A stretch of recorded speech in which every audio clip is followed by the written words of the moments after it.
Ladies and gentlemen of the Action Army, what is going on? And welcome to another video, and welcome to day 20 of Dunk Every Day. Today we are talking about how you can use triphasic training to increase your vertical jump, why you would want to use triphasic training, and how you use triphasic training, because I've gotten a lot of questions about this. But before we get into the video, make sure that you subscribe to the channel, click the bell, even though we post these videos every single day at 9 a.m. Comment JUMP, J-U-M-P, down in the comment section if you want a free vertical jump training program. It is body weight, but who doesn't like free stuff? And then check out our advanced training programs. My Beyond the Rim 2 and Beyond the Rim 3 programs are with weights, and I actually do use triphasic training in both of those programs. But let's get started. First things first, I got my notes as always, so I don't forget to tell you guys anything that you might need to know. And second off is I'm stealing. I'm literally a thief. I am stealing everything that I'm about to tell you from Dietz and Peterson. This is their book, Triphasic Training. Get this book. It is the best reference guide and resource that you will ever find on triphasic training. Dietz is the creator of triphasic training.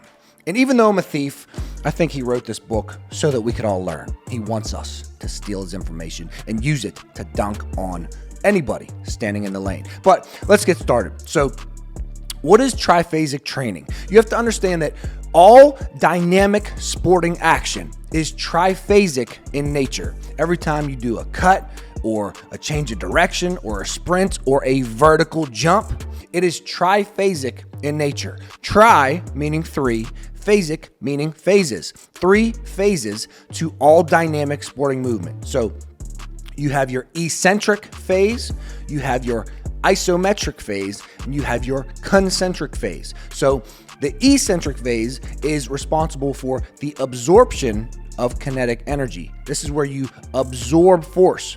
The isometric phase is the energy transfer station between the eccentric and the concentric. And then the concentric phase is where you are producing force. So where most coaches go wrong is they just focus strictly on producing force on the concentric phase. They think, oh, well, to jump higher, we got to produce more force and we got to produce it faster, which is very true. But they want to just do all concentric work, all rate of force development work. They just want to focus on this concentric phase, where Dietz explains that if you place an emphasis on the eccentric and the isometric, you will be able to produce more force and produce it faster in that concentric phase, because you can absorb more force. And the more force that you can absorb by placing an emphasis on the eccentrics, the more force that you can produce. And then in the isometric phase, the more motor units and muscle fibers that you can recruit, the more force you can produce in the concentric phase. So let's go over all 3 phases. So we have the eccentric phase first. In the eccentric phase, you want to do mainly compound lifts with your eccentric. So a back squat, you can do a trap bar deadlift or an RDL. I tend to stay away from those. Dietz says that you probably should stay away from those just because there's a little more risk for injury. A rear foot elevated split squat is very good, but compound movements are the best when it comes to all triphasic training. The concentric, not so much, but especially the eccentric and isometrics, you want to do concentric movements. So let's just talk about a back squat, and we'll use the back squat throughout this entire video just to make it very easy. So in the back squat, in the eccentric phase, you are spending 4 to 5 seconds going on the way down, and then you explode up at the very end. He makes it a point that you want to end every single movement with a explosive concentric. So 4 to 5 second eccentric, explode up. And what this is going to do is teach your body to absorb more force by placing an emphasis going 4 to 5 seconds very slowly on the way down with load on your back in a back squat. It teaches your body to absorb more force. And the reason that's important is because the more force that you can absorb, the more force, that you can produce. And they did a study on depth jumps, and I just talked about this the other day, but they had stronger athletes, stronger with a higher max strength, and they had weaker athletes with a lower max strength. And they found that as they increased the box height that they were dropping off of for depth jumps, the weaker athletes could no longer produce as much force as the stronger athletes because they didn't have that backbone of strength. Because they couldn't absorb the force eccentrically, they couldn't produce it concentrically in a jump, which was the depth jump. So being able to absorb more force is going to help you produce more force, because if you can't absorb it, then you're not going to be able to produce it. It's just going to be energy leaks. So that is one very important part of the eccentric phase. Is the most important part is that you're going to be able to absorb more force. Two parts of the eccentric phase that are very important that make up the eccentric are the stretch reflex and the stretch shortening cycle. So the stretch shortening cycle is just the cycle of your muscles stretching and then shortening. And the stretch reflex is made up of two things. It is made up of muscle spindles and Golgi tendon organs, the GTO. So muscle spindle, I'm not trying to confuse you guys. So let's talk about the stretch reflex first. The stretch reflex is one of the strongest reflexes in the body. So, and this is very responsible for us having a high vertical jump. So the stretch reflex, there's two parts that go into it. There's muscle spindles, which are neuromuscular stimulators. And then there's the Golgi tendon organ, the GTO, which acts as a neuromuscular inhibitor. The GTO is like an overprotective mother. Don't do that. Don't eat that. Don't touch that. So when you do an eccentric, your body wants to freak out. Your body, the GTO is responsible for keeping you safe. So it doesn't really want you to be doing a back squat with load. It doesn't really want you to be doing a vertical jump. These things come with risk. So when you do an eccentric, you teach the GTO as you're going down very slowly. You're teaching the GTO, relax, we got this, it's okay. And at the same time, you are teaching the muscle spindles to more efficiently send signals to the brain via the central nervous system. So the muscle spindles, they're neuromuscular stimulators. They send signals through a pathway through the central nervous system to the brain. So both of these, force production of the stretch reflex is made up of your ability to send signals to the brain very efficiently and tell your GTO, relax, brother, we got this. So that is why eccentrics are very important. And then the stretch shortening cycle. The stretch shortening cycle is responsible for the absorption of kinetic energy. So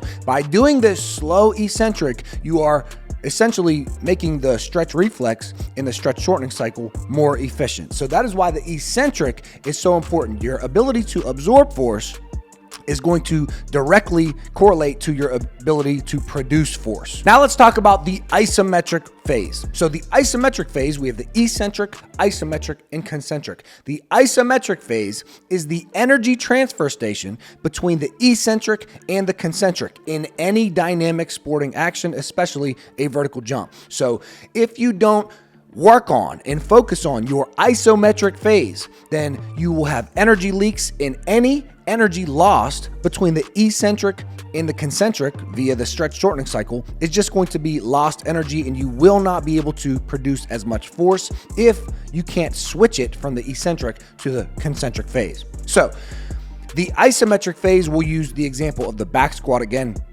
What he wants you to do is go down very fast, actively pull the weight down, decelerate the weight, stop it as quickly as possible in your specific joint angle that you use to jump or do whatever dynamic sporting action that you're going to do. But for basketball players and for all of you watching, the specific angle of your hips, your knees, and your ankles that you use to do a vertical jump.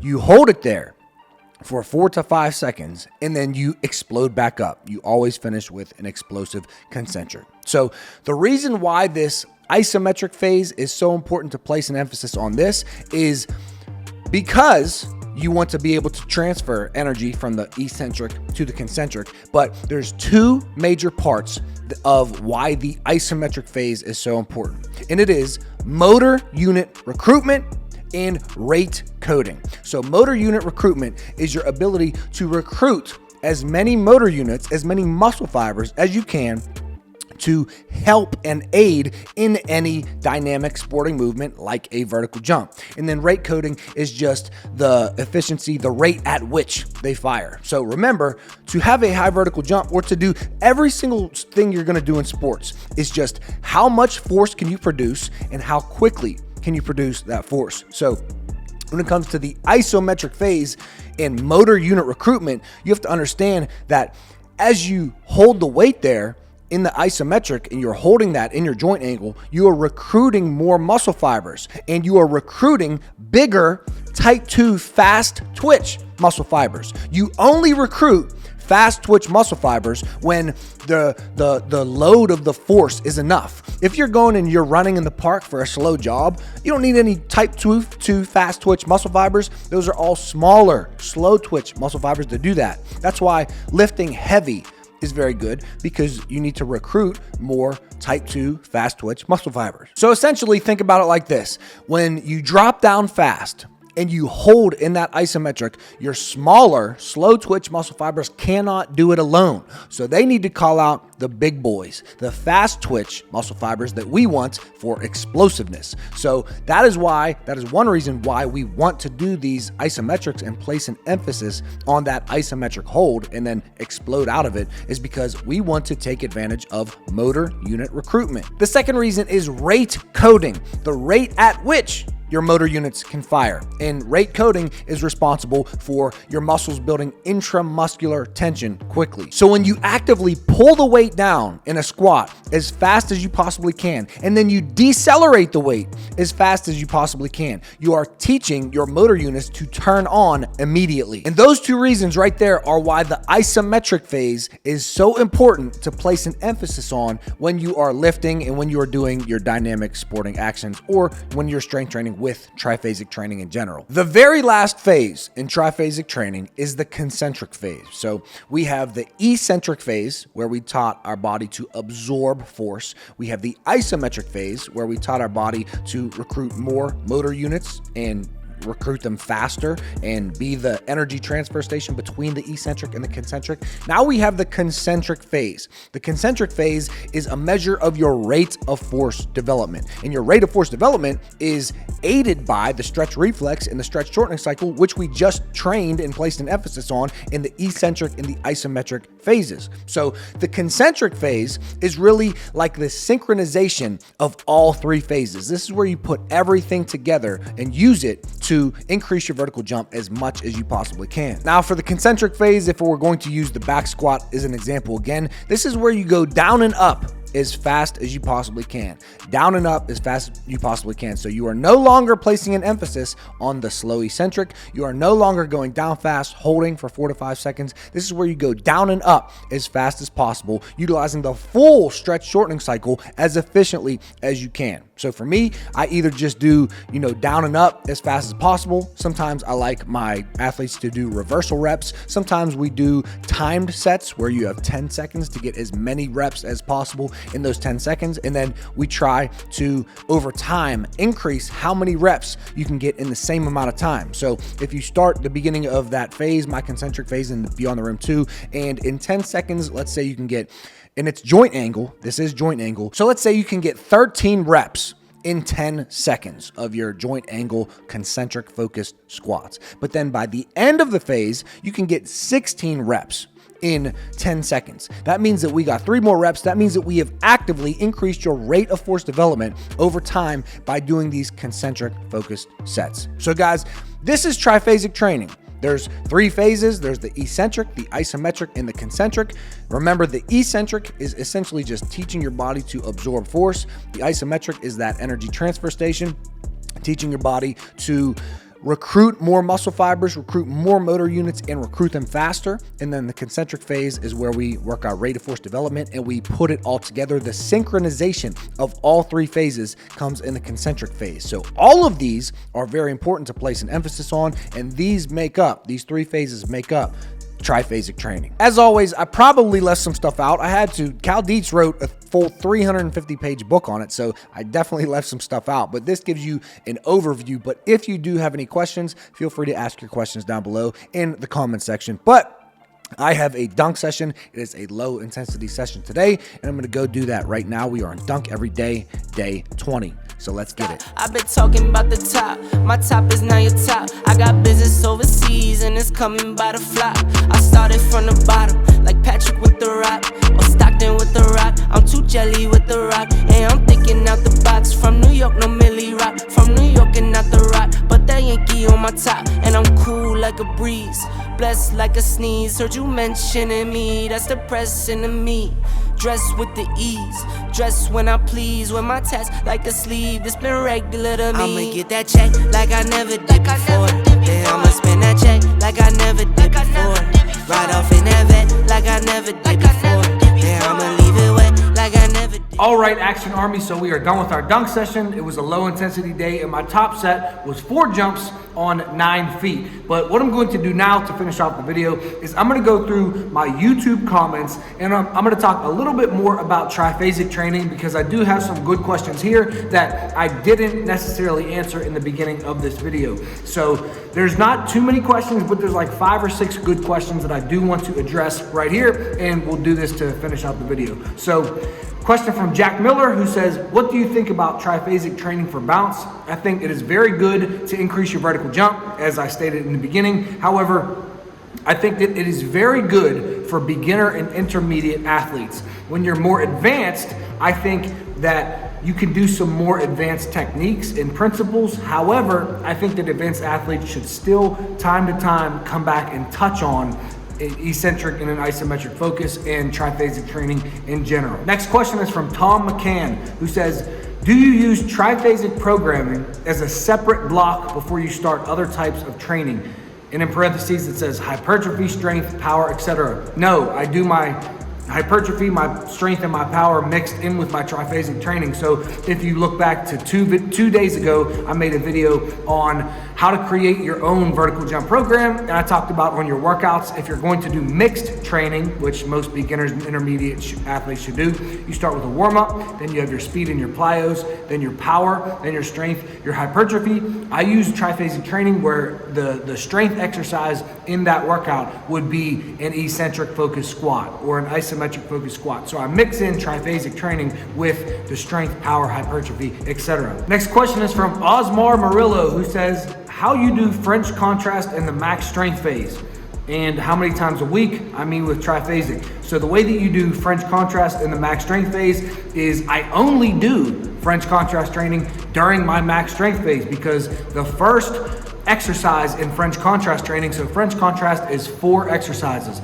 The first one is a near maximal lift. The next one is normally a plyometric, and then we have either a sub-maximal lift or like a weighted jump, and then we have an accelerated plyometric. So I use my heavy compound lift, I do that during my max strength phase, because in order to do French contrast training, the first exercise has to be a near maximal lift. So I just do French contrast in my max strength phase. And how I add that with triphasic is I might just do a heavy eccentric focused joint angle squat. If you're going super heavy, you don't ever want to do heavy eccentrics all the way down into a deep squat, because eccentrics are very taxing. So when I do my heavy eccentrics or my heavy isometrics, I only go down to joint angle. But I would do either my joint angle eccentric or isometric or concentric squat, and then I would do something like depth jump, and then I would do like a dumbbell squat jump, and then I would do a band accelerated pogo jump or something like that. But that is how I integrate French contrast and triphasic into my max strength phase. I hope that made sense. Next question is from Leonard Chen, who says, would you consider making a video about the books you've been reading that helped you increase your vertical jump? I saw you post the book Triphasic Training on your Instagram a couple days ago. I am craving more knowledge now. Don't forget to follow me on Instagram at Nathanael Morton. But I'll give you a couple books that you can use to increase your vertical jump, not just triphasic training, but a few books that you can read for your vertical jump. Number 1 would be Triphasic Training. That's good just for sports performance in general. Number 2 is the Vertical Jump Development Bible. Please read the Vertical Jump Development Bible. Pretty sure you can get a free copy on, if you just Google it. I'm not sure, maybe you have to buy it, but it is worth the money if you do have to buy it. Transfer of Training in Sports is very good. I'm not sure who wrote that, to be honest. The Science and Practice of Strength Training is good, although it's very, very general. It's for a trainer in general, but not only does it talk about vertical jump, it talks about training old people and training women, and nothing against that, but I'm training athletes to improve their sports performance. No offense, because I often help my mother with her exercises. She asks a lot of questions. I try to answer as best I can, but I am passionate about helping athletes improve their sports performance. And the science and practice of strength training has a lot of that, but it's also very broad and very general. So you might want to skip that one and just get the Vertical Jump Development Bible, Triphasic Training, and then I would follow my videos, follow THP Strength, follow PGF Performance, follow Jake Tura, follow Chris Spell, follow Just Jamari, follow a lot of the guys that talk about how to increase your vertical jump, follow Max Schmarzo, follow all the top guys, and I'm sure I'm missing some. If I'm missing you, I really do apologize. But follow all those guys and you will learn how to best increase your vertical jump. Question from I Am Will, shouldn't you still incorporate other squat variation focuses into each month? For example, a little bit of iso in the eccentric month, a little bit of eccentric in the iso month, a little bit of iso plus eccentric in the concentric month, so as not to lose strength in each specific movement over time. Yes, that is very good, and that is what I do, especially in my Beyond the Rim 2 program. It's the same thing as when you do your hypertrophy phase, your strength phase, your power phase, and then your speed phase. You don't want to just do strength, and then in your power and your speed phase, never touch strength again. Every fourth or fifth workout, you want to touch another heavy workout, another strength workout. So that'll be very good for you to do with triphasic training as well, is in the eccentric phase or in the isometric phase, you want to start touching on eccentrics again, and then in the concentric phase, you want to every once in a while touch on eccentric plus isometric again. So yes, very good question, and your answer is yes. We got a question or a statement from Pancho Gomez Martinez, who says, by the way, according to the GOAT PJF, triphasic is good, but you got to switch isos for eccentrics. I'm not mad at it. I still like eccentrics before isos. I like the way that Dietz explains it, and I like the way that they stack on top of one another. But I'm not mad if you do isometrics before you do eccentrics. Both of them are going to be good, and I see why Paul says isometrics before eccentrics, but I also don't necessarily know if Paul is doing the explosive on the way down, decelerate quickly and explode up. I think he's mainly talking about just holding a yielding isometric, but I don't know. I can't speak on that because I haven't really heard Paul talk about that too much, but Paul is really the GOAT. So if you're gonna listen to me or listen to Paul, listen to Paul. If you're gonna listen to Dietz or Paul, you can't go wrong with either, honestly, but it's fine. Eccentric, isometric, then concentric, or isometric, eccentric, then concentric. Do what you want to do, but I'm following the guy who came up with triphasic training. And that's it, guys. So I hope I answered your questions. Thank you for tapping into Dunk Every Day, day 20.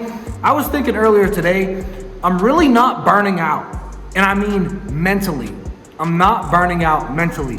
I don't know if it's because I'm just all in this year in 2023. Like in previous years, I would say, I'm gonna diet and I'm gonna do this, I'm gonna do that, but I wasn't locked in. Like this year in 2023, I'm 100% locked in. I get 10 days to cheat on my diet, and yes, I said cheat. No, I'm not doing no refeed. No, I'm not doing no treat meal. No, I'm not doing just a cheat meal and then eating clean the rest of the day. Excuse my language, fuck that.